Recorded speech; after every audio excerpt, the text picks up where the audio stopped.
All right, shalom. Call hello Imla, Yahweh Bashim Yahweh Shai, Bashem Rakak Badash. Double honors to the elders and the apostles of Great Millstone who rule well for teaching me the truth, and salutations to the hopeful elect. I'm Kaya here, and this is my quick hit. This is the book of Ecclesiastes, Quahalath, chapter 1, verse 18. It says, "For in much wisdom is much grief, and he that increaseth knowledge increaseth sorrow."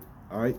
Now the scriptures say that because when you look at the way the world is today versus how it should be according to the Bible, all right, if the world was following the laws, statutes, and the commandments of the Bible, more in particular the Israelites following those customs or following our own customs, okay, then what, you would get upset, all right, because what, the earth, our foods, that's supposed to be more natural, right? The people are supposed to be more benevolent and good and things of that nature, but what, everything in this life is pretty much artificially processed or artificially made and processed. Okay, you got people deviating more and more toward wickedness, you know and you got the wicked of our people, the so-called Negroes, Latinos, and Native Americans, the Israelites, who find their glory in sin.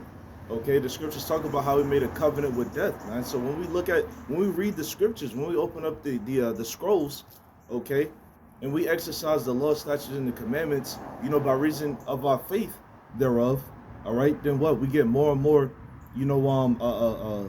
grieved, if you will, because we know the way the world is supposed to be. All right, we know the way the world is supposed to be. It is not how it should be. All right, but we're gonna go back to it. All right. So it says, "For in much wisdom is much grief." Yeah, the more you know about something, the more it vexes you that it's not real, man. Like, say for example, then actually used to watch somebody who said this before, but they was in love with wrestling. Wrestling is fake. The WWE and so on and so forth. He what he said when he was younger. He used to watch a lot of wrestling and things of that nature, and he said the older he got, I think somebody had told him, what I'm saying, like, yo, wrestling is fake, and he didn't want to believe it until he started doing some research, and he was just like, damn, it really is fake. I didn't want to know.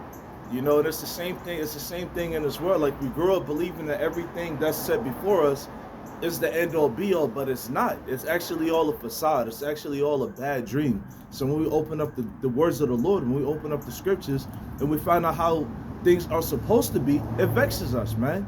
That's why everything in this life is vexation, man, and vanity, man.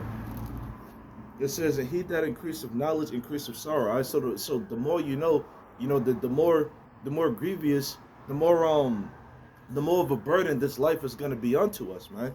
And what the scriptures talk about how we should, put our hearts in a house of mourning. Roughly paraphrasing. All right, we need to be in the house of mourning, man. Okay, so what, if you're not mourning, that means you're not increasing in wisdom. That means you're not increasing in sorrow, man, because our end goal is to want to get up out of Babylon. It's to want to get up out of America. It's to want to get up out of Egypt. All right, it's to want to get up out of Sodom and Gomorrah, man. All right, so once again, if you're not grieving, if you're not mourning, if you're not upset or vexed with this place, with this kingdom that we're living in, there's something wrong with you. All right. That was the end of my quick hit. Lord's willing, you was edified. Shalom.